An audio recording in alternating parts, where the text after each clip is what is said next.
वैश्विक गर्मी, वैश्विक प्रदूषण मांसाहार से किस तरह से बढ़ रहा है, इस विषय पर विस्तार से उद्बोधन देने के लिए और देश के लोगों को, दुनिया के लोगों को सचेत और सजग करने के लिए मैं आमंत्रित कर रहा हूं भाई राजीव जी को।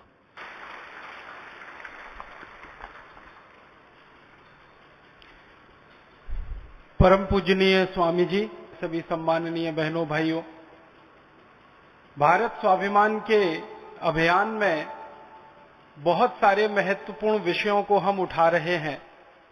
ऐसा ही एक बहुत महत्वपूर्ण विषय हमारे लिए और सारी दुनिया के लिए है ग्लोबल वार्मिंग, वैश्विक गर्मी, सारी दुनिया में बढ़ने वाली गर्मी। आप आजकल अगर समाचार पत्र पढ़ते हो, टेलीविजन पे खबरें देखते हो, तो अक्सर आपने ये शब्द सुना होगा कि सारी दुनिया में अभी गर्मी बढ़ रही है, धीरे धीरे दुनिया और ज्यादा गर्म हो रही है। आज से लगभग 100 वर्ष पहले दुनिया का जो औसतन तापमान होता था, उसमें लगभग 2 डिग्री सेंटीग्रेड की वृद्धि हो गई है।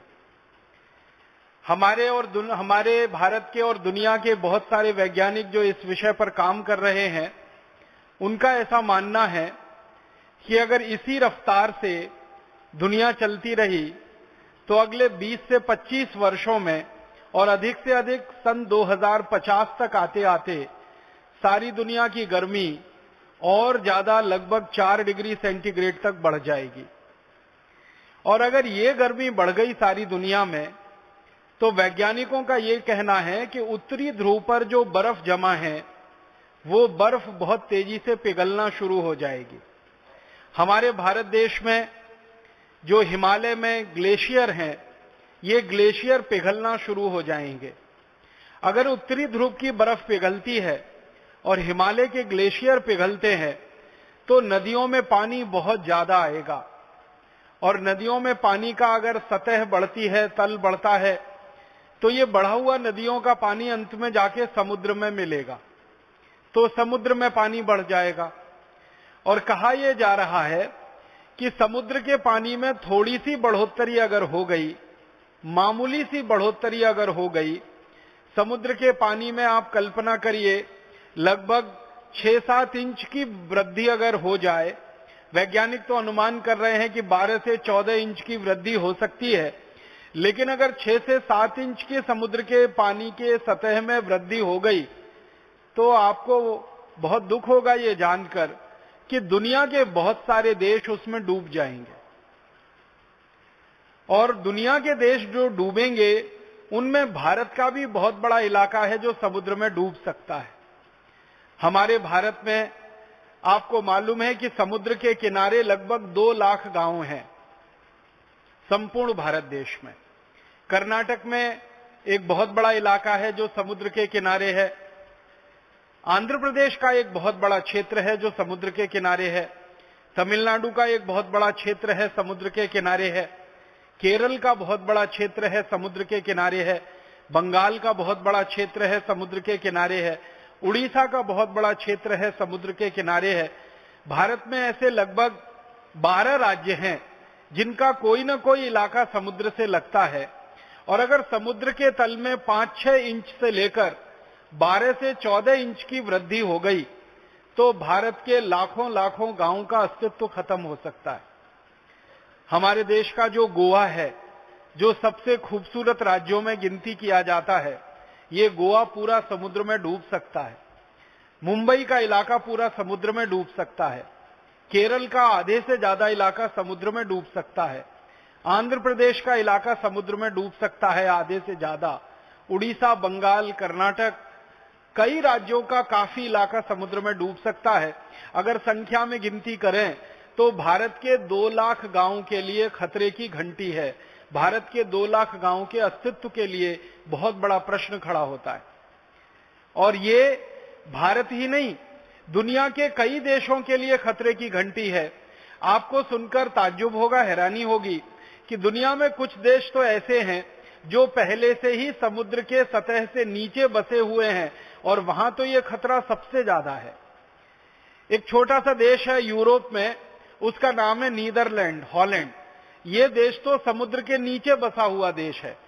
ज्यादातर स्थानों पर आप जब जाते हैं ना, तो वहां लिखा रहता है कि ये समुद्र के तल से इतना फीट ऊपर है, ये समुद्र के तल से इतना मीटर ऊपर है। हॉलैंड में जब जाते हैं तो वहां लिखा रहता है कि ये समुद्र के तल से इतना फीट नीचे है या समुद्र के तल से इतना मीटर नीचे है। तो हॉलैंड जैसे देश जो पहले से ही समुद्र तल के नीचे हैं, उनके अस्तित्व को तो और भी बड़ा खतरा है। अगर ये दुनिया में गर्मी बढ़ती जाए और इस बढ़ती हुई गर्मी से बर्फ पिघलना शुरू हो जाए, उत्तरी ध्रुवों की बर्फ पिघल जाए, भारत के हिमालय क्षेत्र की बर्फ पिघल जाए, तो लाखों गांवों के लिए, हजारों शहरों के लिए खतरा है। और ये गांव और शहरों के लिए खतरा है, उसके साथ साथ मनुष्य जीवन के लिए खतरा है। आप बोलेंगे वो कैसे?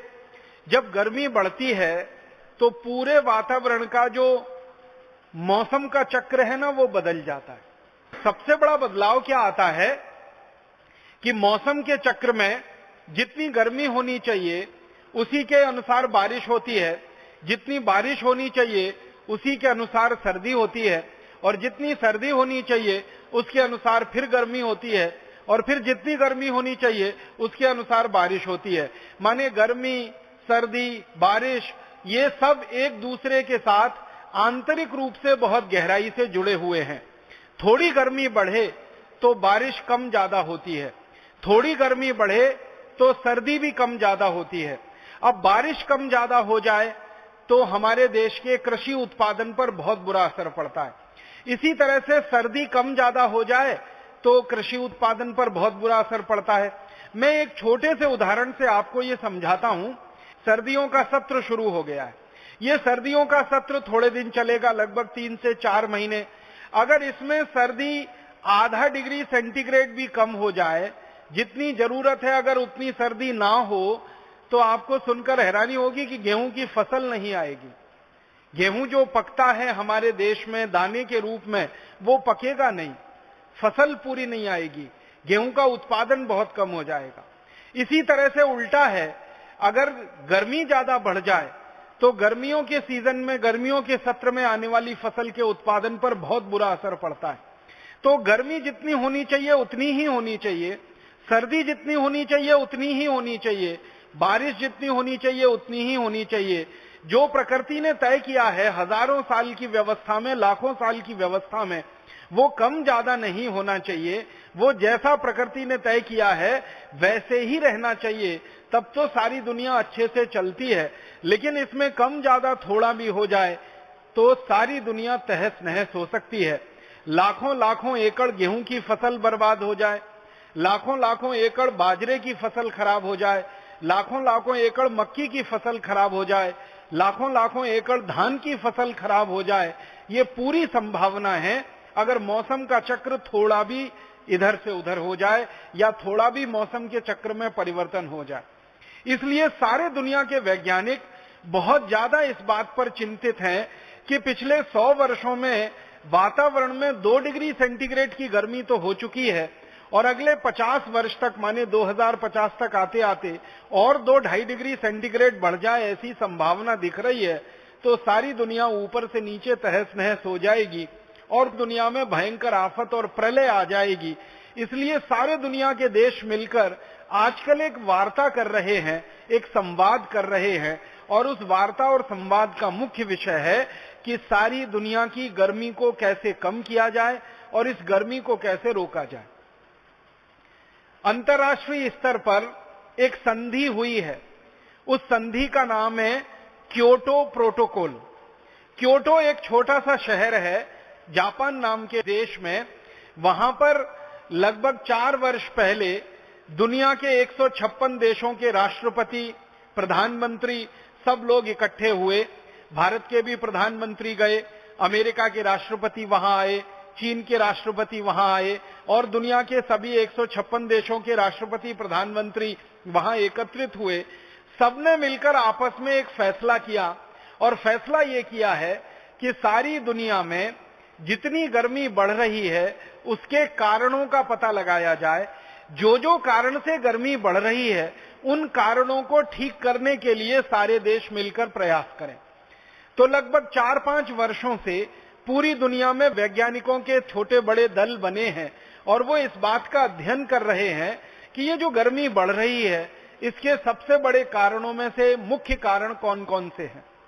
तो वैज्ञानिकों ने जो अभ्यास किया अब तक, जो अध्ययन किया है, उसके लिए जो सबसे बड़ा दल बना भारत के वैज्ञानिकों का और दुनिया के वैज्ञानिकों का, उसके अध्यक्ष एक बहुत बड़े वैज्ञानिक बने। उनका नाम है डॉक्टर R.K. पचौरी। उनके नेतृत्व में वैज्ञानिकों का एक बड़ा दल बना। उस दल ने लगभग 4 वर्षों से थोड़े ज्यादा समय अध्ययन किया। अध्ययन करके उन्होंने जो सारी दुनिया को बताया कि गर्मी बढ़ रही है, उसके सबसे बड़े कारणों में से एक कारण है लोगों का जीवन शैली। और लोगों का जीवन शैली में सबसे मुख्य कारण है लोगों के द्वारा मांसाहारी भोजन का उपयोग और उपभोग। हम जानते हैं कि दुनिया में 2 तरह के लोग रहते हैं इस समय। एक तो ऐसे लोग हैं जो जीवन में बचपन से लेकर और उम्र के आखिरी दिन तक शाकाहारी हैं, और एक ऐसे भी लोग हैं दुनिया में जो बचपन से लेकर और उम्र के आखिरी दिन तक मांसाहारी हैं। तो भारत के और दुनिया के वैज्ञानिकों ने जो अध्ययन किया तो पाया कि जो लोगों की जीवन शैली में मांस खाना बहुत ज्यादा है, जो बहुत ज्यादा मांस का उपयोग करते हैं, जो बहुत ज्यादा मांस का उपभोग करते हैं, उनके कारण दुनिया में सबसे ज्यादा गर्मी बढ़ रही है। अगर उस गर्मी के बढ़ने को कोई अंक से निरूपित किया जाए और मैं आपको समझाने के लिए एक सरल अंक का उपयोग करूं, तो ऐसे समझ लीजिए कि दुनिया में 20 कारण हो सकते हैं, 50 कारण हो सकते हैं गर्मी बढ़ने के। उनमें सबसे बड़ा कारण है मांस का उत्पादन और उसका उपभोग। तो मांस का उत्पादन करने वाले जो देश और मांस का उपभोग करने वाले जो देश हैं, वो सबसे ज्यादा गर्मी बढ़ा रहे हैं। अब इस गर्मी बढ़ाने को प्रतिशत में अगर मैं बताने की कोशिश करूं, तो मान लीजिए 100% कुल अंक होते हैं, तो इसमें 25% गर्मी बढ़ रही है, वो मांसाहारी लोगों के जीवन शैली के कारण बढ़ रही है। 18% जो गर्मी बढ़ रही है वो दुनिया में फालतू गाड़ियां चलाने से और बिना जरूरी यात्राएं करने से बढ़ रही है।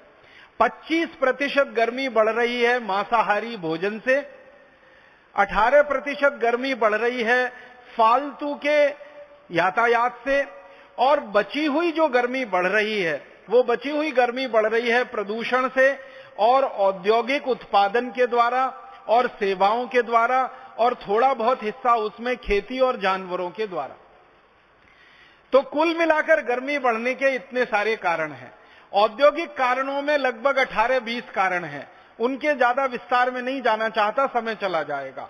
तो औद्योगिक उत्पादन को सारी दुनिया में कहा गया कि एक उत्पादन ऐसा जो बहुत जरूरी है लोगों के जीवन को चलाने के लिए, जो आवश्यक उत्पादन है, और एक उत्पादन ऐसा जो बिल्कुल जरूरी नहीं है, लोगों के जीवन को बिना उस उत्पादन के भी चलाया जा सकता है। जैसे मैं एक उदाहरण दूं कि हम खाना खाते हैं, तो खाना खाने के लिए चावल का उत्पादन करना पड़ता है, गेहूं का उत्पादन करना पड़ता है, चने दाल सब्जियों का उत्पादन करना पड़ता है, फलों का उत्पादन करना पड़ता है, हमें सूखे मेवों का उत्पादन करना पड़ता है। तो इस उत्पादन को माना जाता है ये जरूरी उत्पादन है। इसी तरीके से आपको स्नान करना है तो आपको साबुन चाहिए, कपड़े धोने हैं तो आपको वॉशिंग पाउडर, डिटर्जेंट पाउडर चाहिए, आपको अपने जीवन में दैनिक कामों को पूर्ति करने के लिए जो काम में आने वाली चीजों का उत्पादन है वो भी जरूरी माना जाता है। तो दुनिया में 2 तरह का उत्पादन है, एक जरूरी, गैर जरूरी उत्पादन क्या माना जाता है दुनिया में। उदाहरण के लिए आप अपने घर में रेफ्रिजरेटर का इस्तेमाल करते हैं, तो ये रेफ्रिजरेटर का सारी दुनिया में उत्पादन गैर जरूरी माना जाता है। माने अगर रेफ्रिजरेटर ना भी बने तो भी हमारा जीवन चलाया जा सकता है। इसी तरह से एयर कंडीशनर में हम रहते हैं तो एयर कंडीशनर का उत्पादन गैर जरूरी माना जाता है। तो गैर जरूरी उत्पादन में मैंने 2 उदाहरण दिए, रेफ्रिजरेटर है, एयर कंडीशनर है, और जरूरी उत्पादन में मैंने कहा चना, चावल, दाल, मटर आदि आदि चीजें हैं।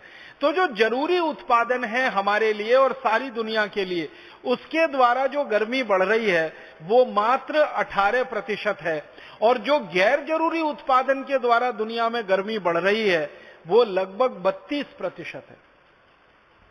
तो 32% गर्मी बढ़ रही है दुनिया में ऐसी वस्तुओं के उत्पादन से जो हमारे और दुनिया के ज्यादा काम की नहीं है, विलासिता की वस्तुएं जिनको हम कह सकते हैं।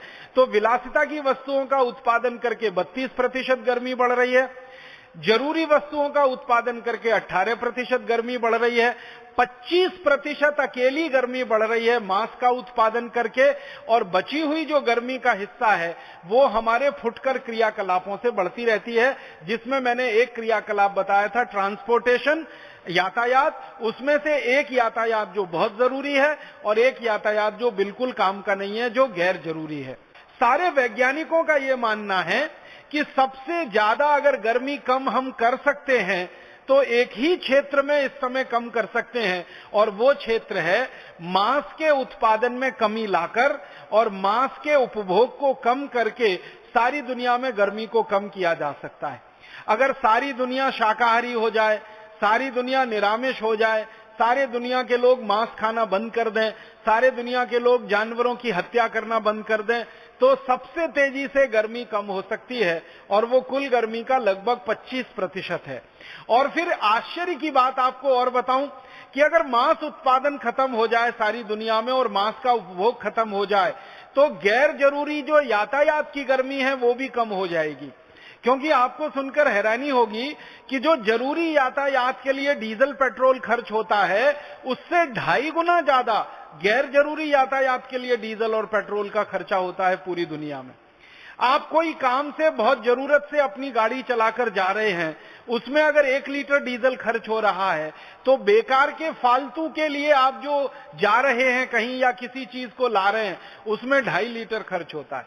तो ये मांस का जो उत्पादन होता है दुनिया में, वो कुछ कुछ देशों में होता है, और सारी दुनिया में ये मांस बिक्री के लिए भेजा जाता है। तो मांस का उत्पादन करने के लिए पहले जानवरों को ट्रक में भर भर के किसी मांस के उत्पादन केंद्र तक लाया जाता है, और जानवरों को भर भर के ट्रक में जो लाया जाता है उसमें सबसे ज्यादा डीजल पेट्रोल का खर्चा होता है। फिर उन जानवरों को काट देने के बाद उनका मांस निकाला जाता है, फिर उस मांस को डब्बों में भर भर के दुनिया भर के देशों में बेचने के लिए भेजा जाता है, फिर उसमें फालतू डीजल पेट्रोल का खर्च होता है। एक तो जो यात्रा हो रही है, जानवरों का मांस भर के ले जाया जा रहा है, दूसरा उस मांस को कम तापमान पर रखना पड़ता है ताकि वो जल्दी खराब ना होने पाए, क्योंकि एक देश में मांस का उत्पादन हो रहा है और दूसरे देश में बिक्री के लिए वो जा रहा है। कल्पना करिए कि कनाडा में मांस का उत्पादन हो रहा है और वो भारत में बिक्री के लिए आ रहा है, तो कनाडा से 20,000 मील की दूरी तय करके वो भारत में आएगा, या अमेरिका में मांस उत्पादन हुआ और भारत में आ रहा है, या भारत में मांस उत्पादन हुआ और अमेरिका जा रहा है। तो ये हजारों मील की जो दूरी मांस के लिए तय की जाती है, मांस को एक स्थान से दूसरे स्थान तक ले जाने के लिए, इसमें मांस का लाना ले जाना तो एक बात है, लेकिन मांस को कम तापमान पर रखने के लिए उसको हर समय एयर कंडीशनड स्थिति में रखना पड़ता है। उसमें जो ऊर्जा खर्च होती है वो आने जाने से भी कई गुना ज्यादा होती है। तो वैज्ञानिकों का ये कहना है, सारी दुनिया में, भारत के ही वैज्ञानिक नहीं, सारे दुनिया के वैज्ञानिक अब इस बात पर सहमत हो रहे हैं कि अगर सारी दुनिया के लोग अपनी जीवन शैली को बदल दें, मांस खाना बंद कर दें, मांस का उपभोग बंद कर दें, तो सारी दुनिया की गर्मी 25% कम हो जाएगी, और फालतू जो ट्रांसपोर्टेशन का खर्चा पूरी दुनिया में हो रहा है और उसके कारण जो 32% गर्मी फालतू में बढ़ रही है वो भी कम हो जाएगी। तो 25% एक और 32% एक, दोनों को मिला दो तो लगभग आप कल्पना करो 60% गर्मी तो सीधे कम होती है अगर सारी दुनिया के लोग मांस खाना बंद कर दें और मांसाहारी भोजन का उपभोग करना बंद कर दें। फिर आपके मन में एक तर्क आएगा, और सारी दुनिया के मांस खाने वाले ये तर्क देते हैं कि अच्छा ठीक है, आपकी बात हमने मान ली, भारत स्वाभिमान की बात हमने मान ली, परम पूजनीय स्वामी जी हर समय कहते हैं मांस मत खाओ, उनकी बात हमने मान ली, और सारी दुनिया ने थोड़ी देर के लिए कल्पना करो ये बात मान ली कि मांस नहीं खाएंगे, तो क्या सबके लिए गेहूं है खाने को? क्या सबके लिए चावल है खाने को? क्या इतना कृषि उत्पादन है जो सबका पेट भर सकता है? गेहूं, चावल, चना, दाल, मटर, सब्जियां और फल इतने पैदा होते हैं क्या? दूध इतना पैदा होता है क्या दुनिया में जो सबका पेट भर सकता है? इस विषय को जानने और समझने के लिए मैंने थोड़ा अध्ययन और अभ्यास किया, उसमें से जो आंकड़े निकले हैं और जो जानकारियां निकली हैं वो मैं आपके सामने रखना चाहता हूं, और तब आपको ये बात स्पष्ट हो जाएगी कि अगर सारी दुनिया मांस खाना बंद कर दे तो इस दुनिया में इतना अनाज पैदा हो रहा है कि वो सारी दुनिया के एक एक व्यक्ति का तो पेट भर ही देगा, इसके बराबर की दूसरी दुनिया और पैदा हो जाए तो भी सबका पेट भर देगा। मैं आपको ये आंकड़े से बताने की कोशिश करता हूं। इस समय पूरी दुनिया में 650 करोड़ लोग रहते हैं। भारत में 115 करोड़ लोग हैं, चीन में 140 करोड़ लोग हैं। ये दो देश दुनिया में हैं जो सबसे ज्यादा जनसंख्या वाले हैं। इसके अलावा तीसरा बड़ा देश है अमेरिका, जहां पर लगभग 27 करोड़ हैं। फिर यूरोप के 15 देश हैं, फ्रांस है, जर्मनी है, ब्रिटेन है, हॉलैंड है, स्पेन है, पुर्तगाल है। ये 15 देश मिलाकर इनकी संख्या 30 करोड़ है। फिर अफ्रीका है, फिर लैटिन अमेरिका। सारी दुनिया में लगभग 650 करोड़ लोग हैं। अभी जितना भोजन माने गेहूं, चावल, चना, दाल, मटर, सब्जियां, फल आदि पूरी दुनिया में जो पैदा होता है 650 करोड़ लोगों के लिए तो पर्याप्त है ही। अगर मांस खाना दुनिया में बंद हो जाए और मांस उद्योग पर ताला लग जाए तो जितना भोजन आज पैदा हो रहा है ये 1300 करोड़ लोगों के लिए पर्याप्त हो जाएगा। मैं ये जो कहना चाहता हूं वो ये बात कहना चाहता हूं। अभी तो 650 करोड़ लोग हैं और 650 करोड़ लोग दुनिया में पैदा हो जाएं। एक तरफ आप मान लीजिए कि सारे दुनिया की जनसंख्या दोगुनी हो जाए, 1300 करोड़ लोग पूरी दुनिया में हो जाएं, और दूसरी तरफ मांस उद्योग पर ताला लगा दिया जाए तो जितना भोजन आज पैदा हो रहा है, जितना अनाज आज पैदा हो रहा है पूरी दुनिया में, वो 1300 करोड़ लोगों का पेट भरने के लिए पर्याप्त है। आप बोलेंगे वो कैसे? ये बात समझ में नहीं आई। इस बात को मैं समझाना चाहता हूं ऐसे कि दुनिया में जो मांस का उत्पादन होता है ना, उसकी प्रक्रिया क्या है वो हमें जान लें। दुनिया में मांस उत्पादन होता है जानवरों का कत्ल करके, और जानवरों में सबसे ज्यादा कत्ल होने वाला जो प्राणी है उसका नाम है गाय, और गाय के वंश का बैल, और गाय के वंश के बछड़े और बछड़ी, सबसे ज्यादा ये कत्ल होते हैं पूरी दुनिया में। उसके बाद दूसरे नंबर पर जो सबसे ज्यादा कत्ल होने वाला प्राणी है पूरी दुनिया में वो है सूअर, और उसके बाद तीसरे नंबर पर जो सबसे ज्यादा कत्ल होने वाला प्राणी है पूरी दुनिया में वो है भैंस, और चौथे नंबर पर जो सबसे ज्यादा कत्ल होने वाला प्राणी है वो है बकरी और बकरे और भेड़, और पांचवें नंबर पर जो सबसे ज्यादा कत्ल होने वाला जानवर है वो है मुर्गे और मुर्गियां, और उसके बाद छोटे पक्षी, उनकी तो संख्या और उनकी कोई गिनती नहीं है। इन जानवरों को कत्ल करने से पहले इनके शरीर में मांस ज्यादा हो तो कत्ल करने वाले उद्योगों को फायदा ज्यादा होता है।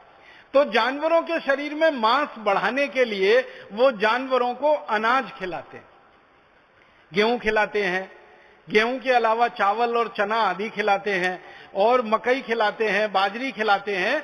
तो इन जानवरों को भोजन खिलाया जाता है। ये जानवर सभी प्रकृति से जो है ना घास खाने वाले हैं। गाय घास खाने वाली है, भैंस घास खाने वाली है, इसी तरह से सूअर जो है ना मनुष्य का मल और दूसरी चीजें खाने वाला है। इसी तरह से बकरी और बकरे पूरी तरह से शाकाहारी जीव है, और ये मुर्गा मुर्गी भी ज्यादातर ऐसी चीजें ही खाते हैं। तो ये जो जानवर हैं ये तो घास खाने वाले और चारा चरने वाले जीव हैं, लेकिन मांस उत्पादन करने वाली कंपनियां इनको जबरदस्ती गेहूं, चावल, चना, दाल, मटर और बाजरी और मक्की ऐसी चीजें खिलाते हैं। इनको खिलाने से क्या फायदा होता है?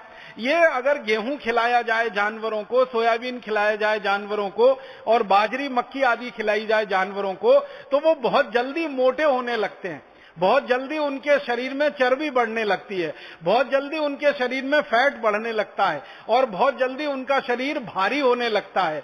और जानवरों को काटकर बेचने वाले जो लोग हैं उनके लिए तो सबसे अच्छा यही है कि जो जानवर जितना ज्यादा भारी होगा, जितना ज्यादा वजन होगा, उसमें मांस उतना ज्यादा ही निकलेगा, बिक्री होगी तो उसमें मुनाफा उतना ही ज्यादा होगा। तो मांस उत्पादन करने वाली कंपनियां जानवरों को वो भोजन कराती हैं जो भोजन मनुष्य के लिए है। अब वो मनुष्य का भोजन जब जानवरों को करा दिया जाता है तो मनुष्य के हिस्से में भोजन कम पड़ना शुरू हो जाता है, और वही भोजन की कमी हजारों, लाखों, करोड़ों लोगों को भूख से मार देती है। अब मैं थोड़े आंकड़ों की बात करता हूं।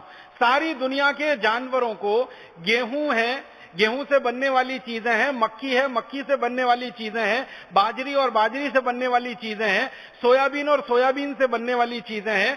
तो जानवरों को कृषि उत्पन्न जो अनाज खिलाया जाता है वो कुल अनाज का लगभग 40% है भारत जैसे देशों में और 70% है अमेरिका जैसे देशों में।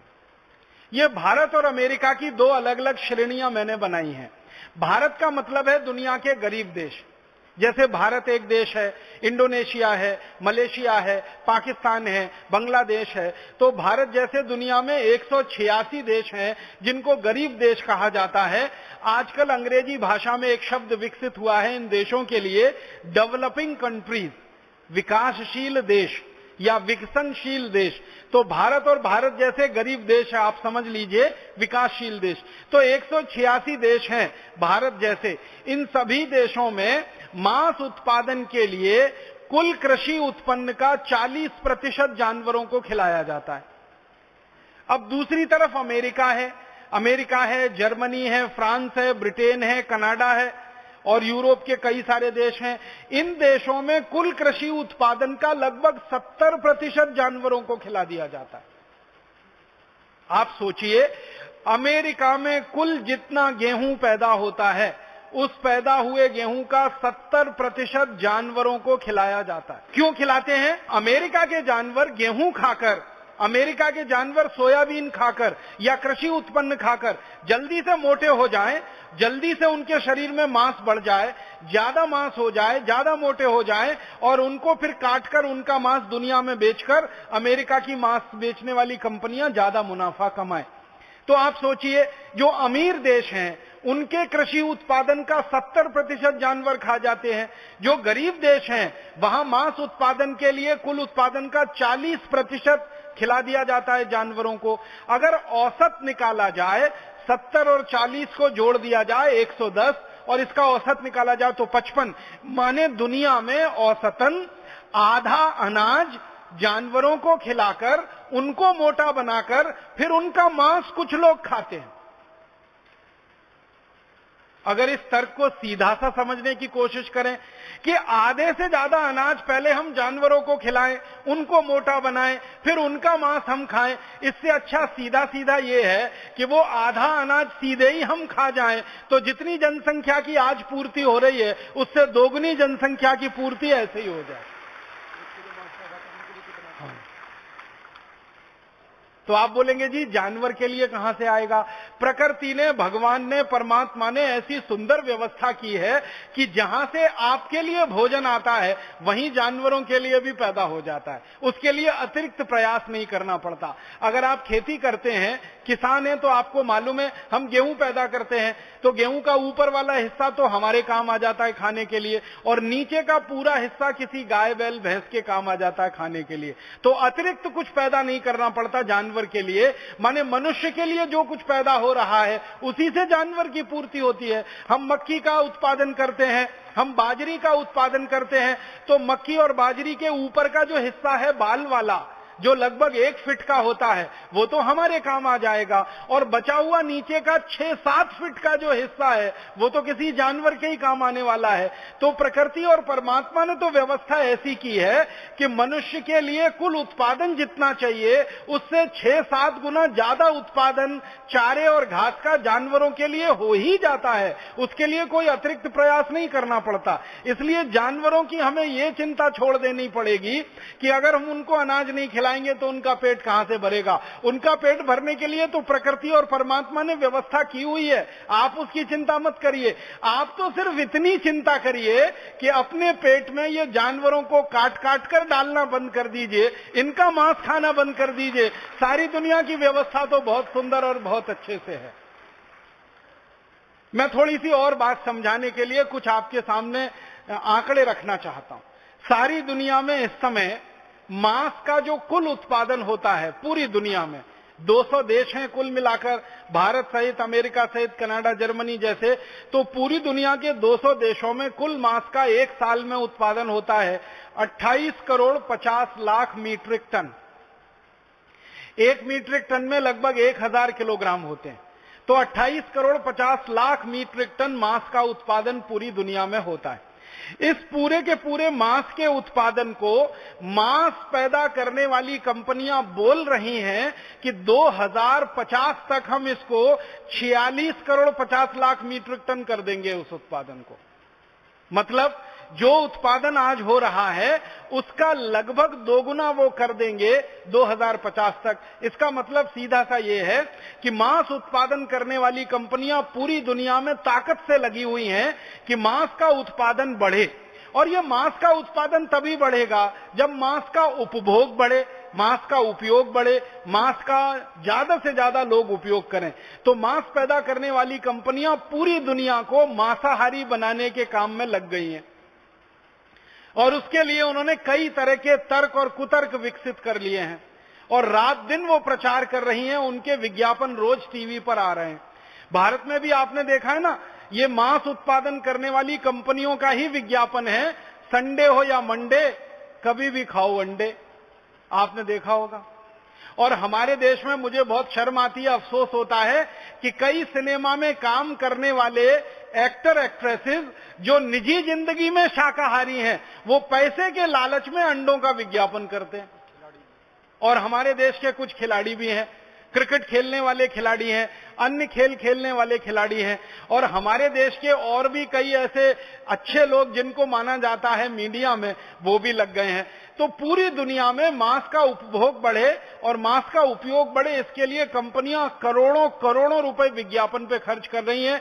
तो अभी 28 करोड़ 50 लाख टन मांस उत्पादन होता है। 2050 तक उम्मीद है कि ये 46 करोड़ टन होगा अगर वो सफल हो गए तो।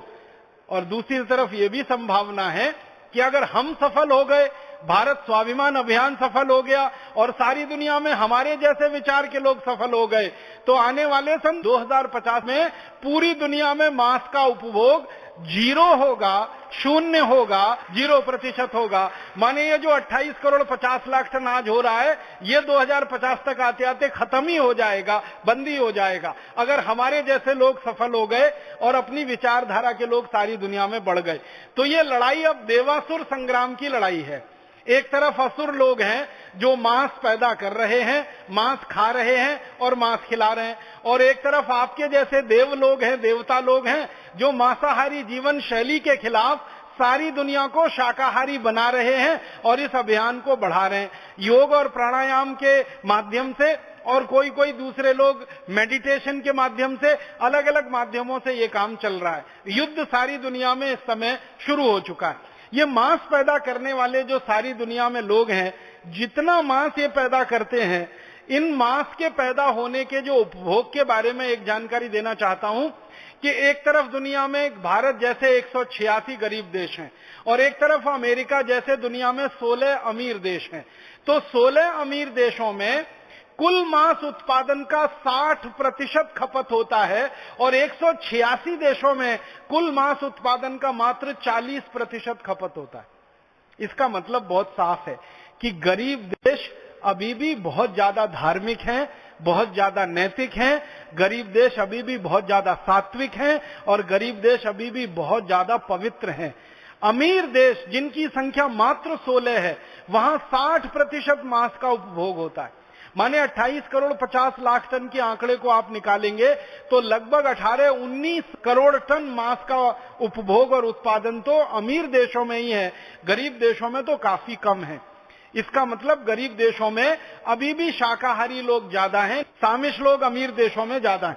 मैं इसको थोड़ा और आगे बात करूं, ये अमीर देशों में और सारी दुनिया में जो मांस का उपभोग और उत्पादन है, इसमें मुर्गे मुर्गियों का जो उत्पादन है, मुर्गे मुर्गियों के मांस का वो करीब 9 करोड़ टन है, सुअर के मांस का उत्पादन करीब 10 करोड़ टन है, गाय के मांस का उत्पादन 6 करोड़ 70 लाख टन है। अब इतना मांस जो पूरी दुनिया में पैदा हो रहा है, 28 करोड़ 50 लाख मीट्रिक टन, इस मांस के उत्पादन के लिए हर साल पूरी दुनिया में 56 अरब जानवरों का कत्ल होता है। 56 अरब जानवरों का माने 5600 करोड़ जानवरों का कत्ल होता है। और ये बड़े जानवर हैं।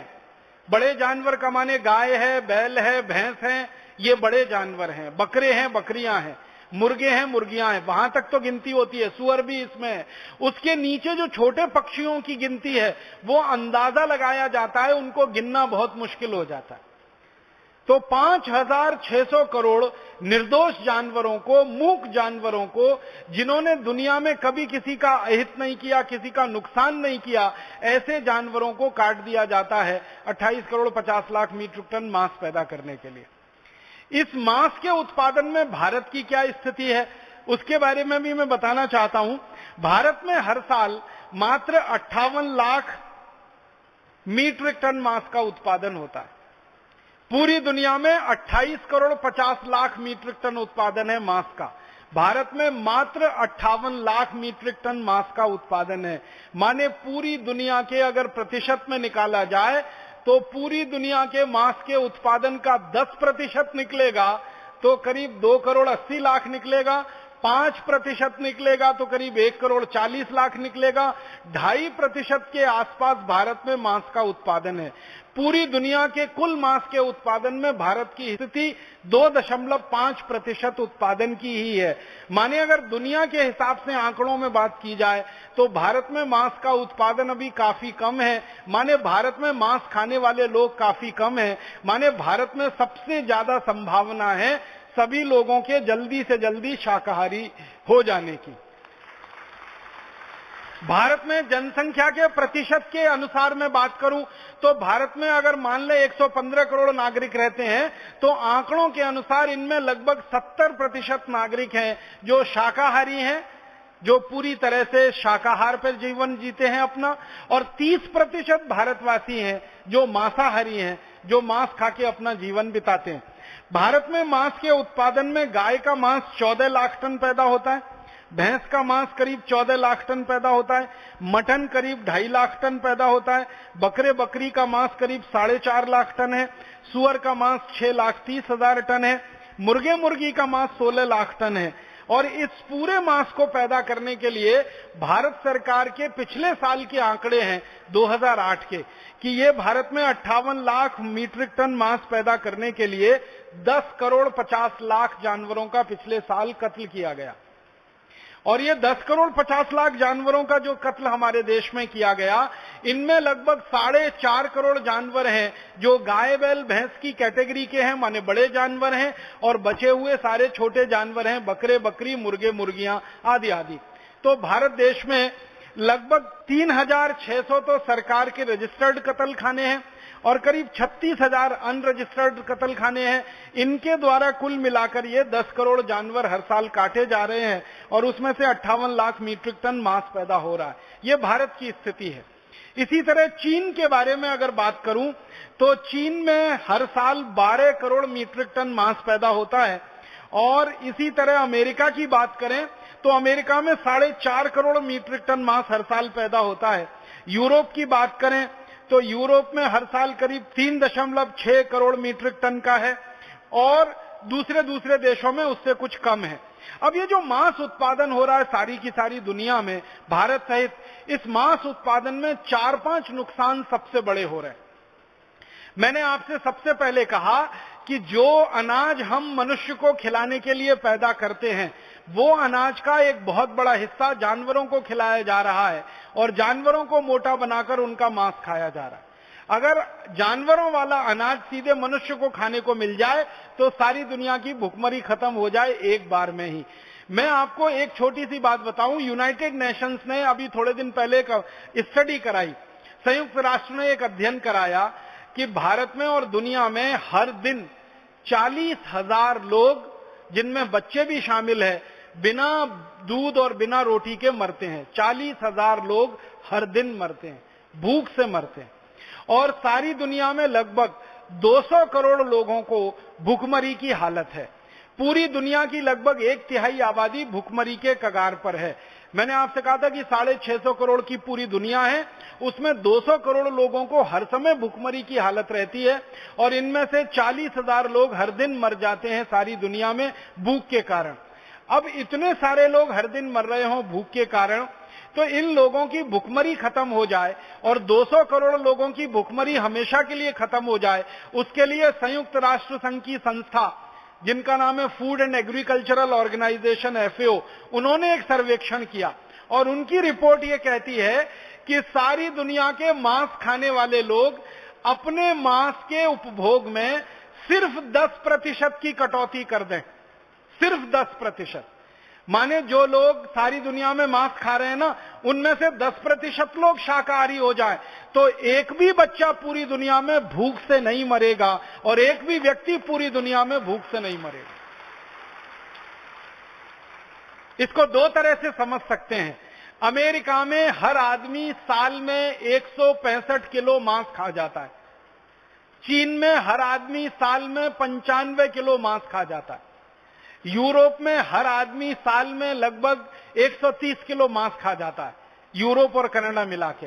तो कनाडा और यूरोप में 130 किलो मांस आदमी साल में खा जाता है, अमेरिका में 165 किलो खा जाता है, चीन में करीब करीब 95 किलो मांस हर आदमी साल में खा जाता है। भारत में हर आदमी साल में जो मांसाहारी है 3.5 किलो मांस खा जाता है।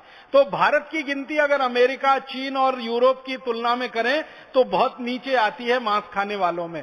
फिर भी भारत के लोग अगर 10% मांस कम खाएं या भारत में 10% लोग शाकाहारी हो जाएं, अमेरिका में हर आदमी जो 165 किलो मांस साल का खा रहा है, वो अगर 165 किलो मांस को 150 किलो कर दे साल में खाना, या कनाडा का आदमी 120 किलो कर दे या 115 किलो कर दे और चीन का आदमी 80 किलो कर दे, अपने अपने मांस में 10% की कटौती कर दें अगर वो खाने में, तो दुनिया के 200 करोड़ लोगों का हमेशा के लिए पेट भरा जा सकता है। और 40,000 बच्चे जो रोज भूखे मर रहे हैं और बड़े लोग भी उनके साथ मर रहे हैं, उनकी जिंदगी में कभी भूखमरी से मौत नहीं हो सकती है। मतलब सीधा सा ये है कि मांसाहारी जीवन अगर छोड़ते हैं तो दुनिया के सारे लोगों को जिंदा रहने के लिए रास्ता खुलता है, दुनिया के लोगों का पेट भरता है। ये कितनी बड़ी बात है, और ये बात अभी अध्ययन में से निकल कर आई है जो संयुक्त राष्ट्र की संस्थाओं ने किया है। इसका मतलब बहुत साफ है कि दुनिया में जो लोगों को सेवा करनी है और लोगों का पेट भरना है, लोगों का जीवन अच्छा बनाना है, अगर सब मिलकर पूरी ताकत से एक ही काम में लग जाएं कि लोगों का मांस छुड़ा दें या लोगों को शाकाहारी बना दें, तो इतनी बड़ी सेवा पूरी दुनिया की हो सकती है, शायद ही कोई दूसरी सेवा उसके सामने हो। भूखे को भोजन देना और मरते हुए को जीवन देना, इससे बड़े पुण्य का काम पूरी दुनिया में कोई नहीं होता।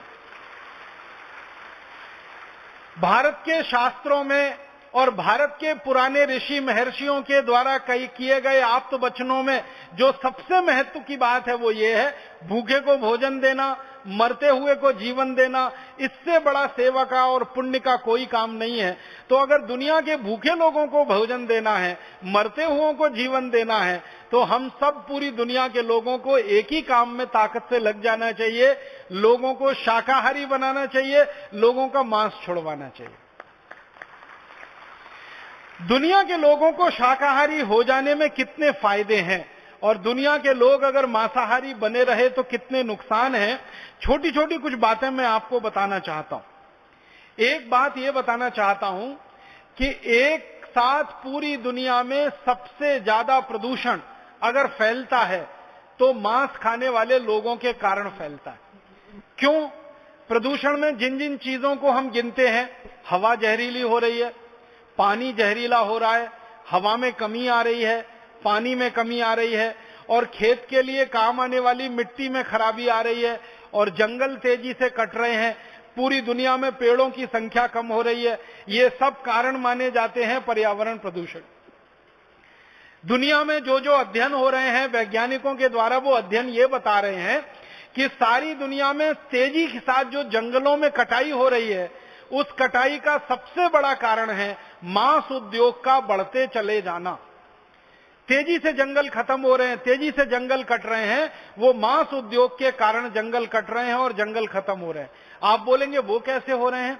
मांस उद्योग के द्वारा मांस का उत्पादन करने के लिए और उत्पादन को पैक करने के लिए और उस पैकिंग को एक जगह से दूसरी जगह भेजने के लिए सबसे ज्यादा जो कच्चा माल खर्च हो रहा है वो लकड़ी खर्च हो रही है।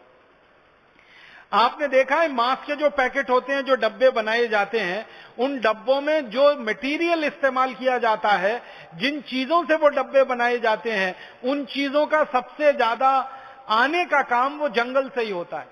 जंगल में खास किस्म के पेड़ों का कटना, उसके द्वारा खास किस्म के कागज का उत्पादन और उस खास किस्म के कागज का पैकिंग के लिए उपयोग, और उस पैकिंग को एक जगह से दूसरी जगह भेजने के लिए और बड़ी पैकिंग का उपयोग, इसमें सबसे ज्यादा जंगल कटते हैं। और उन जंगलों के कटने से सारी दुनिया में पर्यावरण का प्रदूषण हो रहा है। वैज्ञानिकों का यह कहना है कि तेजी के साथ जंगलों की समाप्ति अगर हमें रोकनी है और जंगलों को बढ़ावा देना है, तो ये मांस उद्योग को बंद कर दिया जाए, तभी यह संभव हो पाएगा, अन्यथा वो संभव नहीं हो पाएगा।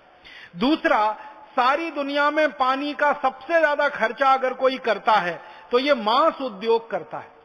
मैं आपको एक हैरान करने वाले आंकड़े की तरफ ध्यान दिलाना चाहता हूं। 1 किलो मांस पैदा करना पड़े और 1 किलो गेहूं पैदा करना पड़े, 1 किलो मांस पैदा करना पड़े और 1 किलो चावल पैदा करना पड़े, 1 किलो दाल पैदा करनी पड़े और 1 किलो मांस पैदा करना पड़े, 1 किलो मक्की और बाजरा पैदा करना पड़े और 1 किलो मांस पैदा करना पड़े, दोनों स्तर पर उपयोग होने वाले पानी में कितना अंतर है जमीन आसमान का।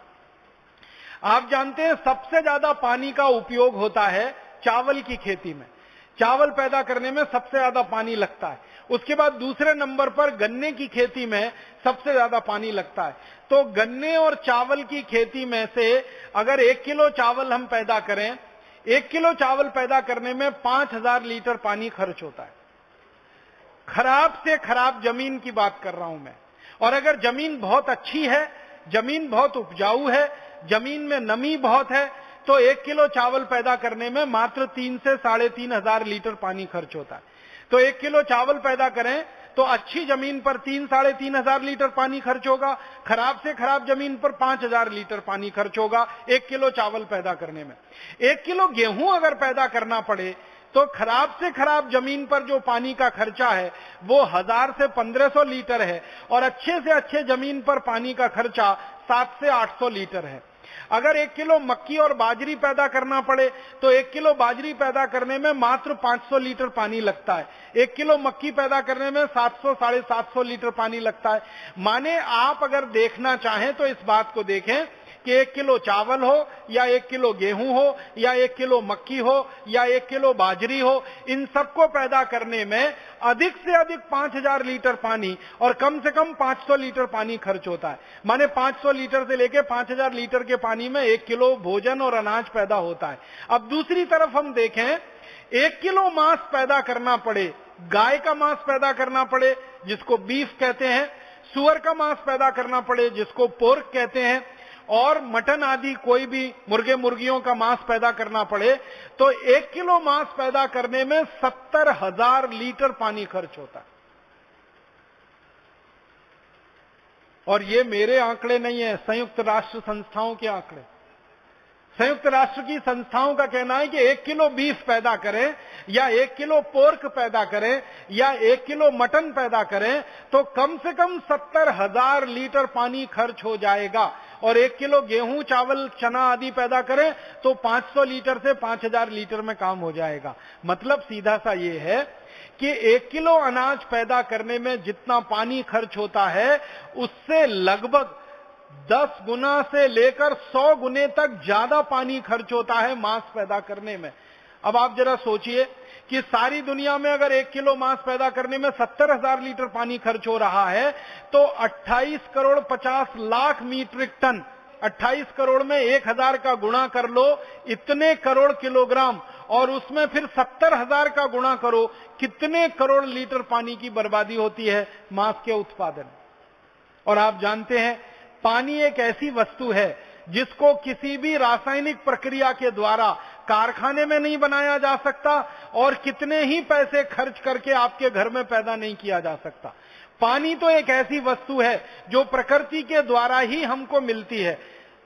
प्रकृति की एक ऐसी व्यवस्था है जिसमें से पानी हमको मिलता है।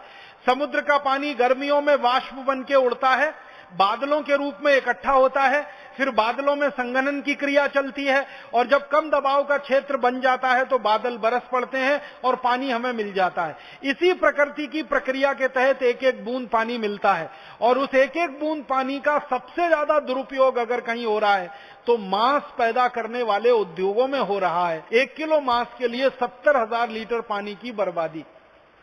मैंने 2 दिन से इसका हिसाब निकाला, तो मैं आपको एक सरल बात कहना चाहता हूं। आप अपने बाथरूम में, अपने स्नान घर में नल खोल के खड़े हो जाइए, 7 मिनट तक रोज नहाइए, 6 महीने लगातार नहाइए, उतने दिन में जितना पानी आप खर्च करेंगे उतना पानी 1 किलो मांस पैदा करने में खर्च हो जाएगा। माने एक साधारण आदमी 6 से 7 महीने रोज 6 मिनट अपने ऊपर पानी डाले, शॉवर के द्वारा पानी डाले या बाल्टी और मग से नहाने की कोशिश करे, तो 6 महीने लगातार कोई व्यक्ति नहाने में जितना पानी खर्च करेगा उतना पानी 1 किलो मांस पैदा करने में एक क्षण में खर्च हो जाएगा। इसको एक दूसरे तरह से समझने की कोशिश करें। अच्छे से अच्छा पानी पीने वाला व्यक्ति दिन में 3 लीटर पानी पिए, और एक दिन में अगर वो 3 लीटर पानी पिए तो महीने में 90 लीटर पानी पिए, साल में 900 लीटर पानी पिए या 1000 लीटर पानी पिए, तो साल में एक व्यक्ति 1000 लीटर पानी पिएगा। 70 साल में एक व्यक्ति जितना पानी पिएगा उतना पानी 1 किलो मांस पैदा करने में एक क्षण में खर्च हो जाएगा। आप जरा सोचिए कितना बड़ा अत्याचार हो रहा है दुनिया में कि आप अगर 70 साल जिंदा रहते हैं, एक व्यक्ति जितना पानी का उपभोग करते हैं 70 साल में पीने के लिए, उतने पानी में 1 किलो मांस पैदा होता है। हम 6 महीने नहाने में जितना पानी खराब करते हैं उतना 1 किलो मांस पैदा करने में खर्च हो जाता है। और अगर परिवारों की संख्या गिनना शुरू करें तो मांस उत्पादन करने वाले उद्योग के लिए जितने पानी का खर्चा हो रहा है उतने ही पानी में 20 करोड़ परिवारों का जिंदगी भर के लिए, अगर 100 साल की जिंदगी मानी जाए तो जिंदगी भर के लिए पानी का खर्चा निकल सकता है। इसका मतलब समझते हैं, सारी दुनिया में 20 करोड़ परिवार भारत देश में हैं, तो पूरी दुनिया में भारत जैसे देश के लोगों का जिंदगी भर के लिए खर्चा निकल आए, इतने पानी का उपभोग भारत के लोग कुल मिलाकर जितना करते हैं उतना दुनिया का मांस उद्योग पानी को बर्बाद कर देता है। मांस के उत्पादन में कितनी पानी की बर्बादी हो रही है इस मांस के उत्पादन में, आप सोचिए। करोड़ों लोगों को पीने के लिए पानी नहीं मिल रहा है दुनिया में, और इधर मांस उद्योग हजारों करोड़ लीटर पानी की बर्बादी कर रहा है। हमें अफसोस है, ये कहते हुए कोई खुशी नहीं होती, आजादी के 63 साल के बाद भी इस देश में लगभग 14 करोड़ परिवारों को पीने का शुद्ध पानी नहीं है। 20 करोड़ तो कुल परिवार हैं, 6 करोड़ परिवारों के पास तो पीने का शुद्ध पानी है, 14 करोड़ परिवारों के पास पीने का शुद्ध पानी नहीं है। 14 करोड़ परिवारों की माताओं बहनों को पीने का शुद्ध पानी लेने के लिए अपने अपने घर से 3-3, 4-4 किलोमीटर दूर पैदल जाना पड़ता है, 1 बाल्टी पानी लाना पड़ता है। और भारत देश में 14 करोड़ परिवारों में यह दृश्य रोज देखने को मिलता है कि माताएं बहनें सवेरे 3-4 बजे उठती हैं, एक खाली बाल्टी लेके जाती हैं, उसमें पीने का पानी भर के लाती हैं, फिर भोजन बनाती हैं, फिर दोपहर को वही बाल्टी खाली लेके जाती हैं, फिर पीने का पानी लाती हैं, फिर शाम का भोजन बनता है, और इसी में उनका पूरा जीवन तमाम होता है, पीने का पानी लाने और भोजन बनाने में। तो 14 करोड़ परिवारों को भारत में पीने का शुद्ध पानी ना मिले, और भारत जैसे देश में मांस उत्पादन करने वाली कंपनियां हजारों करोड़ लीटर पानी का दुरुपयोग करें, और सारी दुनिया में मांस पैदा करने वाली कंपनियां करोड़ों करोड़ों लीटर पानी का दुरुपयोग करें। ये बहुत बड़ा अन्याय और अत्याचार है जो पानी को लेकर पूरी दुनिया के लोगों के ऊपर किया जा रहा है। दूसरा बड़ा अन्याय और अत्याचार क्या होता है, जब जानवरों का मांस बाजार में बिकता है तो उनको कत्ल किया जाता है। कत्ल करने के लिए कत्ल खाने बनाए जाते हैं। इन कत्ल खानों में जब जानवरों को कत्ल किया जाता है तो बहुत बेरहमी के साथ किया जाता है, बहुत हिंसा होती है, बहुत अत्याचार होता है। आप अगर देख लेंगे किसी जानवर को कत्ल खाने में कत्ल होते हुए तो बहुत दिन तक शायद आपको नींद नहीं आएगी, आपको खाना अच्छा नहीं लगेगा। इतने ज्यादा बर्बरता से जानवरों को कत्ल किया जाता है। और जानवरों का कत्ल होते समय उनकी जो चीत्कार निकलती है उनके शरीर से जो स्ट्रेस हार्मोन निकलते हैं और उसकी जो शॉक वेव्स निकलती हैं, वो पूरी दुनिया को तरंगित कर देती हैं, कंपायमान कर देती हैं। आपको एक छोटे से उदाहरण से समझाता हूं। जब किसी जानवर को काटा जाता है तो क्या स्थिति होती होगी, आप इसको थोड़ी देर की कल्पना करके समझने की कोशिश करिए। आपके ऊपर अगर कोई व्यक्ति हमला करे और आपको मार डालने की कोशिश करे, तो आपने महसूस किया है आपके दिल की धड़कन बढ़ जाती है। उस समय आपने महसूस किया होगा आपके माथे पे बहुत तेज पसीना आने लगता है, आपकी हथेलियों में पसीना आने लगता है, आपके पांव में पसीना आने लगता है, आपके दिल की धड़कन बढ़ जाती है, आपका ब्लड प्रेशर बहुत तेजी से बढ़ने लगता है। माने शरीर में कुछ खास तरह के परिवर्तन आते हैं जब कोई हमारे ऊपर हमला करता है। और हमला करने की स्थिति में हमारा शरीर, हमारा मन दो ही प्रयास करता है, या तो हमलावर से हम लड़ जाएं, भिड़ जाएं, या वहां से भागकर अपनी जान बचाएं। तीसरा कोई प्रयास आपका शरीर उस समय नहीं कर सकता। तो आप सोचिए कि जब आपके ऊपर कोई हमला करने के लिए तैयारी करता है और आपके शरीर में इस तरह के बड़े परिवर्तन आते हैं, तो जानवरों की जब हत्या की जाती है तो उनके ऊपर जब हमला किया जाता होगा तो उनके शरीर में कितने परिवर्तन आते होंगे। कत्ल खानों को अंदर से जिन लोगों ने देखा है, कत्ल खानों के ऊपर जिन लोगों ने फिल्में बनाई हैं, कत्ल खानों के ऊपर जिन लोगों ने वीडियो फिल्में बनाई हैं, वो सारी दुनिया में अभी उपलब्ध हैं। कभी आप चाहें तो आपको भी वो सब दिखाई जा सकती हैं। लेकिन मैंने तो वो फिल्में देखी हैं, मुझे 3-3 दिन नींद नहीं आई है, बहुत सारे दिन तक खाना खाने का दिल नहीं किया है। इसलिए कई बार लगता है कि लोगों को ये हिंसा क्यों दिखाई जाए, क्रूरता क्यों दिखाई जाए। बहुत तकलीफ की स्थिति में जानवरों को काटा जाता है। गाय को जब काटते हैं, भैंस को जब काटते हैं, बैल को जब काटते हैं, ऐसे ही नहीं काट देते एकदम में, धीरे धीरे उनको तड़प तड़प के मरने के लिए मजबूर होने की स्थिति में काटते हैं। पहले तो उनको भूखा रखा जाता है और बार बार भूखा रख के उनके शरीर को कमजोर किया जाता है। फिर इनके ऊपर गर्म पानी की बौछार डाली जाती है और वो गर्म पानी 70 डिग्री सेंटीग्रेड से लेकर 100 डिग्री सेंटीग्रेड तक का होता है। उस गर्म पानी की बौछार में जानवरों का शरीर फूलना शुरू हो जाता है, उसमें सूजन आना शुरू हो जाती है। जब शरीर पूरी तरह से फूल जाता है, गाय बैल भैंस तड़पते रहते हैं, चीखते रहते हैं, चिल्लाते रहते हैं। तब जीवित स्थिति में उनकी खाल को उतारा जाता है और जीवित स्थिति में खाल को उतारकर जो खून इकट्ठा होता है, वो खून भी जीवित स्थिति में इकट्ठा किया जाता है। फिर गर्दन पे एक तरफ छोटा सा कट लगाया जाता है, गर्दन एक तरफ लुढ़क जाती है, फिर उसमें से बल बल बल बल खून निकलना शुरू होता है। तब तक जानवर तड़पता रहता है, अपने को छुड़ाने की कोशिश करता रहता है, लेकिन कसाई उसको पूरी तरह से मार नहीं देते हैं। जब धीरे धीरे स्पंदन कम होते जाते हैं, तब जाके पूरी गर्दन काटी जाती है। फिर उसके पांव अलग से काटे जाते हैं, फिर शरीर का एक एक अंग उसमें से निकाला जाता है। अंदर की अंतड़ियों को खींच के निकालते हैं, बड़ी आंत को खींच के निकालते हैं, छोटी आंत को खींच के निकालते हैं। माने इतनी ज्यादा बर्बरता और क्रूरता के साथ उनको कत्ल किया जाता है। अक्सर यह देखा गया है कि जानवरों में जैसे गाय है, या तो बैल है, या तो भैंस है, या तो सुअर है, या तो मुर्गे मुर्गियां हैं, इनकी गर्दन पर जब एक कट लगा देते हैं, पूरी गर्दन नहीं काटते, तो वो जिंदा रहने के लिए इतना चीखते, तड़पते, चिल्लाते हैं कि कोई उनकी चीख पुकार सुन नहीं सकता, सिवाय उन बहरे कानों के जो रोज उनको काट काट के उनके मांस को डब्बों में पैक करते। बहुत क्रूरता होती है। अब आप क्या समझते हैं, ये जो क्रूरता होती है, इस क्रूरता में जानवरों की जो चीत्कार निकलती है, जो चीखें निकलती हैं, वो पूरे वातावरण में ही घूमती रहती हैं। आज का जो आधुनिक विज्ञान है, उस आधुनिक विज्ञान ने यह सिद्ध किया है कि मरते समय किसी व्यक्ति के मुंह से निकली गई चीख पुकार, वो जानवर हो या व्यक्ति हो, अगर उसको क्रूरता से मारा जाता है, अगर उसको हिंसा से मारा जाता है, तो उसके शरीर से निकलने वाली जो चीख पुकार है, उनको वाइब्रेशंस में, उनको वेव्स की थ्योरी में जब समझाया जाता है, तो स्ट्रेस हार्मोन जो निकलते हैं शरीर से और उनसे जो निगेटिविटी निकलती है, जो निगेटिव वेव्स निकलती हैं, वो पूरे वातावरण को बुरी तरह से प्रभावित करती है। और उस वातावरण पर पड़ने वाले प्रभाव का अन्य सभी मनुष्यों के ऊपर प्रभाव पड़ता है और अन्य सभी मनुष्यों के मन में नकारात्मक भाव ज्यादा से ज्यादा आते हैं। और नकारात्मक भाव जब ज्यादा से ज्यादा लोगों में आते हैं तो हिंसा करने की प्रवृत्ति लोगों में बढ़ती है। तो जानवरों को हिंसा करके जिस तरह से मारा जाता है, उस हिंसा की प्रतिक्रिया सीधे साधे सच्चे भोले भाले लोगों के ऊपर भी बहुत ज्यादा तेजी से होती है।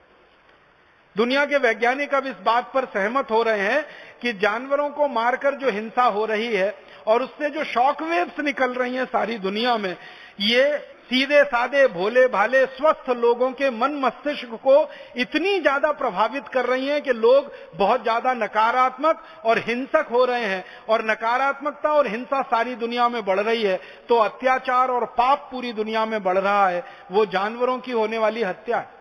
दिल्ली विश्वविद्यालय में 2 प्रोफेसर हैं जिन्होंने पिछले 20 साल इस पर रिसर्च किया और अध्ययन किया है। उनका तो ये दावा है, वो दोनों प्रोफेसर इस देश के, एक का नाम है श्री मदन मोहन और एक दूसरे उनके सहयोगी, बहुत बड़े भौतिक शास्त्री हैं दोनों। भारत सरकार ने उनको पुरस्कार दिया है इस बात के लिए।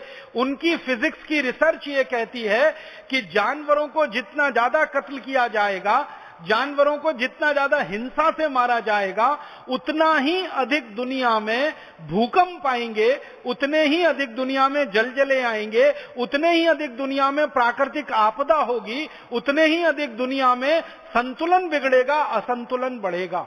ये कोई ज्योतिष व्यक्ति का कहना नहीं है, कोई पाखंडी व्यक्ति का कहना नहीं है। भौतिक शास्त्री इस देश में जिनको भारत सरकार ने पुरस्कार दिया है, प्रोफेसर मदन मोहन, उनकी रिसर्च है, उनकी थीसिस है। 20 साल काम किया उन्होंने इस विषय पर।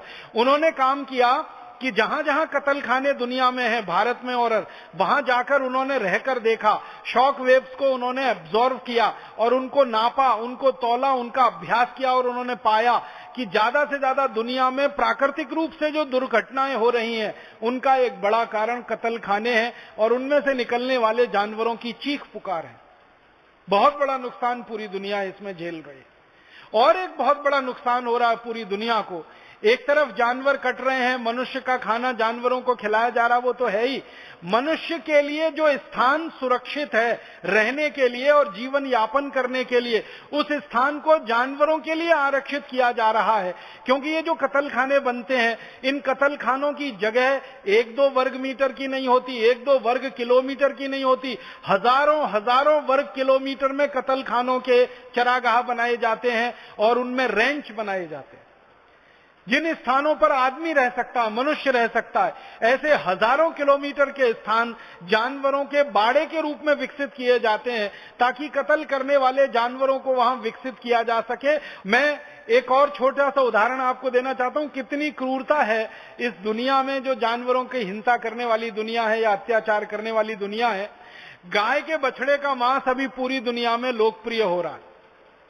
गाय का मांस तो सारी दुनिया में बीफ के नाम पे खाया जाता है। व्हील नाम पर एक मांस बनता है जो गाय के बछड़े का होता है। ये व्हील मांस यूरोप और अमेरिका में सबसे ज्यादा खाया जाता है। उसके बारे में पता किया जब मैंने, तो मालूम हुआ गाय का बछड़ा या बछड़ी जब पैदा हो जाता है और मात्र 24 घंटे का होता है, तभी उसको उसकी मां से अलग कर दिया जाता है, मात्र 24 घंटे की देरी में। आप जानते हैं गाय वैसी ही है जैसे कोई मां होती है, जैसे कोई स्त्री होती है। कोई भी स्त्री, कोई भी मां अपने बच्चे को जन्म के तुरंत बाद दूध पिलाती है और उस बच्चे को बड़ा करने के प्रयास में लग जाती है। वैसे ही गाय की भी भावना है कि बच्चे का जन्म होते ही वो अपना दूध बच्चे को पिलाए और उसको बड़ा करे। गाय का दूध पीने से बच्चे में थोड़ी पुष्टि आती है, ताकत आती है, उसकी मांसपेशियों का विकास होता है, उसके शरीर का विकास होता है। एक दिन का भी बच्चा नहीं होता, जन्म लेते ही उसको हटा लिया जाता है। फिर उस बच्चे को ले जाकर एक ऐसे स्थान पर रखा जाता है जहां ना वो खड़ा हो सकता है, न बैठ सकता है, न लेट सकता। आप एक ऐसे स्थान की कल्पना करो जहां गाय का बच्चा खड़ा भी ना हो सके, बैठ भी ना सके, लेट भी ना सके। कितना संकुचित और कितना छोटा सा स्थान होगा। वहां ले जाकर एक दिन के गाय के बच्चे को रख दिया जाता है और फिर उसको उतनी ही बेदर्दी से कत्ल किया जाता है जो थोड़ी देर पहले मैं आपसे बता रहा था। एक तरफ गर्दन काट के खून निकालते हैं, पूरी गर्दन एक बार में नहीं काटते, फिर मांस के लिए अलग हिस्सा करते हैं, पांव अलग काटते हैं, एक एक हिस्सा उसका अलग अलग काटते हैं। मांस खाने वालों से पूछा जाता है तो वो कहते हैं कि ये जो गाय के एक दिन के बच्चे का मांस होता है, ये दुनिया में सबसे महंगा बिकता है, क्योंकि ये सबसे ज्यादा नरम होता है, सबसे ज्यादा मुलायम होता है। जो मांस खाने वाले लोग हैं वो कहते हैं कि ये सबसे ज्यादा स्वादिष्ट भी होता है। तो कुछ लोगों के जीव का स्वाद बना रहे और कुछ लोगों को ये नरम मुलायम मांस मिलता रहे, इसके लिए करोड़ों गाय के बच्चों को जन्म लेने के 24 घंटे के अंदर बच्चों को मां से अलग कर दिया जाता है और ऐसे स्थान पर रखा जाता है जहां ना खड़े हो सके, ना बैठ सके, ना लेट सके, और उसके बाद उनकी बर्बरता से, निर्ममता से हत्या की जाती है और कुछ लोगों को अपने पेट की आग उसी से बुझाने का रास्ता खुलता है। आप सोचिए, इतनी खतरनाक और इतनी दुष्ट राक्षसी प्रवृत्ति किसकी हो सकती है? मांस खाने वालों के अलावा दुनिया में इतने दुष्ट प्रवृत्ति के और कौन से लोग हो सकते हैं जो एक दिन के गाय के बच्चे के मांस को खा सकें, एक दिन के गाय के बच्चे को उसकी मां से अलग करके उसका बर्बरता पूर्वक, निर्ममता पूर्वक कत्ल करके उसके मांस को खाएं। ऐसी दुनिया में उद्योगों में बहुत तेजी से बढ़त हो रही है, बहुत रफ्तार के साथ ये उद्योग आगे बढ़ रहा है और ये उद्योग आगे बढ़ते बढ़ते सारी दुनिया की करोड़ों गाय के लिए नासूर बन गया। कैलिफोर्निया में दुनिया का सबसे बड़ा कत्ल खाना चलता है। कैलिफोर्निया का जो कत्ल खाना है, उस कत्ल खाने का आंकड़ा है कि एक दिन में वहां 36,000 गाय काटी जाती है। भारत का सबसे बड़ा कत्ल खाना है आंध्र प्रदेश में एक है और मुंबई में, महाराष्ट्र में एक है। उसके आंकड़े हैं कि वहां एक दिन में 14,000 जानवरों को काटा जाता है। तो भारत का जो सबसे बड़े कत्ल खानों के आंकड़े हैं, उनमें एक दिन में 14,000 जानवर कटते हैं। अमेरिका के जो सबसे बड़े कत्ल खानों के बारे में जानकारी है, वहां एक दिन में 36,000 बड़े जानवर कटते हैं। तो कैलिफोर्निया का जो सबसे बड़ा कत्ल खाना है, वहां 36,000 गाय रोज कटती है। उस कत्ल खाने में काम करने वाले एक व्यक्ति ने आंखों देखा वर्णन किया है और उसके द्वारा लिखा हुआ एक छोटा सा बुकलेट है। वो कहता है कि कई बार मैंने ये देखा कि गाय के एक दिन के बच्चे को जब हम कत्ल करने के लिए गाय से छीन कर ले आते हैं, तो वो गाय पागलों की तरह से अपने बच्चे को ढूंढने के लिए भागती है और रास्ते में कोई भी मिल जाए उसको टक्कर मार सकती है, उसको घायल कर सकती है। उसको अपना बच्चा देखना होता है, उसको चाटना होता है, उसको चूमना होता है। और वो कहता है हमने देखा है कि गाय के बच्चे को काटते समय, उसका कत्ल करने के समय गाय पागलों जैसी स्थिति में व्यवहार करने लगती है और अंत में फिर उस गाय का भी कत्ल किया जाता है। आप सोचिए कि बच्चे का कत्ल किया, गाय पागल हो गई और उस गाय का कत्ल किया और उस गाय का मांस लोग खा रहे हैं, तो वो पागल नहीं होंगे? आप सोचिए,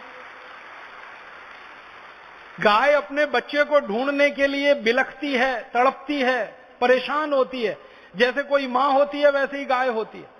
तो अमेरिका के कैलिफोर्निया के कत्ल खाने में काम करने वाला आदमी लिखता है अपनी उस बुकलेट में कि मैंने कई बार अपनी आंखों से देखा है कि गाय पागलों की तरह से घूमती है, बच्चे को ढूंढती है, जब नहीं मिलता है और रास्ते में कोई भी मिल जाए उसको, वो उसको टक्कर मार देती है, घायल कर देती है। इतनी शक्ति उस गाय में पैदा हो जाती है। हालांकि वो गाय एक ही दिन की सद्य प्रसूता होती है, माने एक दिन पहले ही मां बनी होती है, फिर भी अपने बच्चे को ढूंढने के लिए तड़पती है और इतनी ताकत उसमें आ जाती है।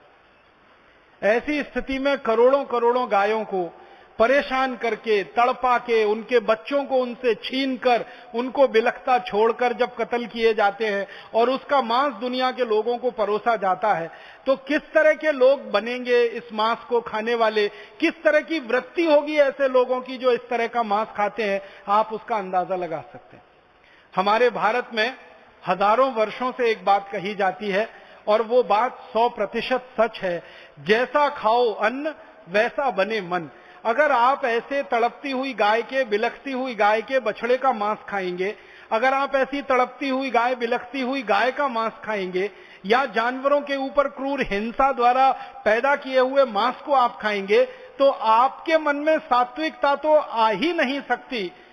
आपके मन में कोई खतरनाक किस्म की वृत्ति ही जन्म लेगी, कोई राक्षसी वृत्ति ही जन्म लेगी, कोई दुष्ट वृत्ति ही जन्म लेगी।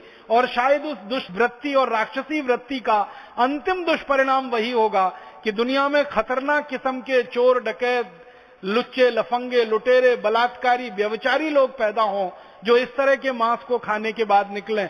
उनमें से सात्विक लोगों के निकलने की तो दूर दूर तक संभावना नहीं, क्योंकि हम जानते हैं और मानते हैं जैसा खाओ अन्न वैसा बने मन। तो इस तरह का मांस अगर खाते हैं और उस तरह के मांस को खाकर हम हमारा जीवन चलाते हैं और उसको आगे बढ़ाते हैं, तो इससे ज्यादा तो खराब लोगों के पैदा होने का दूसरा कोई तंत्र दुनिया में नहीं है।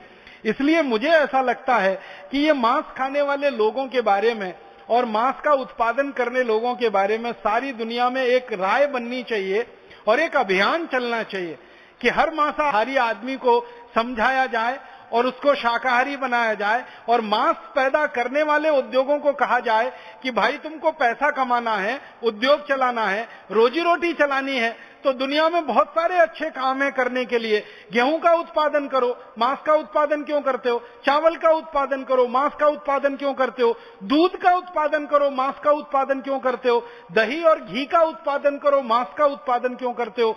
क्योंकि दूध, दही, घी भी उन्हीं जानवरों से मिलता है जिन जानवरों से मांस मिलता है। एक छोटी सी बात और मैं आपसे कहना चाहता हूं, वो ये कि सारी दुनिया में मांस से बनने वाला जो भोजन है और सबसे ज्यादा जो बिकने वाला भोजन है उसको हैमबर्गर कहते हैं। उसको शॉर्ट में बर्गर कह देते हैं, उसका मूल नाम है हैमबर्गर। ये हैमबर्गर जो बनाया जाता है ये गाय के मांस से बनाया जाता है। ये गाय के मांस से बनने वाला हैमबर्गर ये बनता है, मैं थोड़ी देर जो पहले बता रहा था, गाय के एक दिन पहले के पैदा हुए बच्चे के मांस से हैमबर्गर उसी से बनता है। गाय का बछड़ा जो पैदा हुआ 24 घंटे में गाय से उसको अलग कर दिया, उसका कत्ल करके जो मांस पैदा हुआ उससे हैमबर्गर बनता है।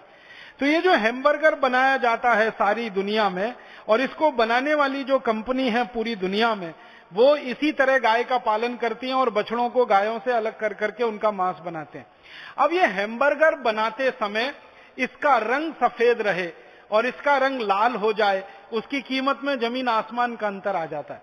अगर सफेद रंग का मांस है वो बहुत कीमती है, लाल रंग का मांस हो जाएगा उसकी कीमत गिर जाती है।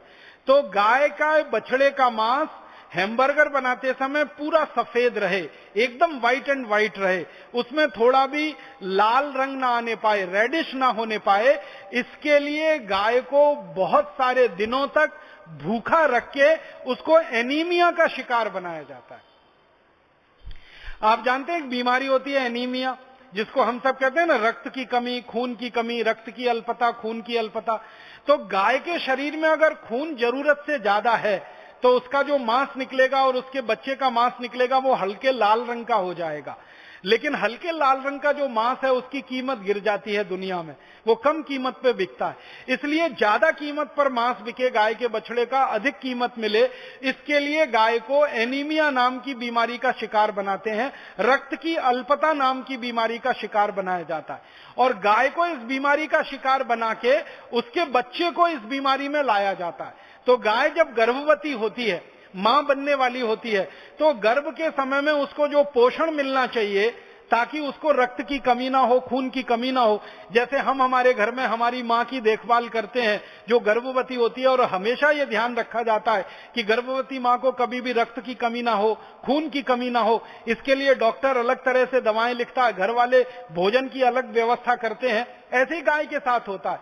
लेकिन ये कितने क्रूर लोग हैं, कितने दुष्ट लोग हैं जो मांस का उत्पादन करते हैं पूरी दुनिया में, कि ये हैमबर्गर बनाना है, सफेद रंग का मांस मिले तो ज्यादा अच्छा बनेगा, तो उसके लिए गाय के खून में कमी आए, गाय के बच्चे के खून में कमी आए, तो गाय को गर्भावस्था में पूरा खाना नहीं देते, आधा भूखा रखते हैं उसको। कभी कभी तो उसके कुल भूख का मात्र 1/3 खाना ही देते हैं। और कितने दिन, लगभग गाय के पूरी गर्भावस्था के समय में, जो वो लगभग 9 महीने 10 महीने तक, गाय लगभग 9 महीने में मां बनती है, भैंस लगभग 10 महीने में मां बनती है। तो गाय को 9 महीने तक लगातार पूरा भोजन ना देकर, कम भोजन देकर, उसकी जरूरत का 1/3 और आधा ही भोजन देकर उसको जिंदा रखा जाता है। और मरने भी ना पाए और ठीक से जिंदा भी ना रहने पाए, ऐसी स्थिति में उसको रख के उसको खून की कमी पैदा की जाती है, और उस खून की कमी में उसका मांस थोड़ा सफेद हो जाता है। आपने देखा है किसी व्यक्ति में खून की कमी हो, किसी मां, बहन, बेटी को खून की कमी हो ना, तो लगती है कि वो थोड़ी गोरी है। बहुत सारी माताएं, बहनें, बेटियां जो दिखने में बहुत गोरी लगती हैं, उनका जब रक्त परीक्षण किया जाता तो पता चला खून की कमी होती है। उनको लगता है कि वो गोरी दिख रही हैं, ज्यादा सफेद दिख रही हैं, या रंग में थोड़ा हल्का पीलापन आया। वास्तविकता जब पता चलती है कि खून की कमी है, शरीर में रक्त की कमी है। तो जब रक्त की कमी होती है तो शरीर में हल्का पीलापन और सफेदी आ जाती है। तो गाय के शरीर में भी खून की कमी लाके उसमें सफेदी और पीलापन लाया जाता है ताकि उसका मांस सफेद निकले, उसके बच्चे का मांस सफेद निकले और उसके बाद फिर उसकी हत्या हो और उसकी हत्या के बाद मांस सारी दुनिया में बेचा जाए। इतनी क्रूरता गाय, बच्चे और जानवरों के साथ मांस का उत्पादन करने वाले लोग करते रहते हैं। और इस क्रूरता में हर दिन अमेरिका में 90,000 गाय कटती है। इस क्रूरता में हर दिन 90,000 गाय इसी क्रूरता के साथ अमेरिका में काटी जाती है। जब हम रात को सोकर सवेरे उठते हैं और 24 घंटे हमारे दिन के बीत जाते हैं, उतनी देर में अमेरिका में 90,000 गाय कट जाती है। भारत में भी आंकड़े बहुत खराब हैं। इस भारत देश में भी हर दिन लगभग 14,000 गाय कट जाती है इसी क्रूरता से। मुझे बहुत अफसोस है ये कहते हुए कि अमेरिका में तो गाय को कत्ल करने के लिए बाकायदा कानून है। अमेरिका में केंद्र स्तर पर कानून है, राज्य स्तर पर कानून है। अमेरिका में 50 राज्य हैं, 50 राज्यों की राज्य सरकारों ने गाय को कत्ल करने के लिए कानून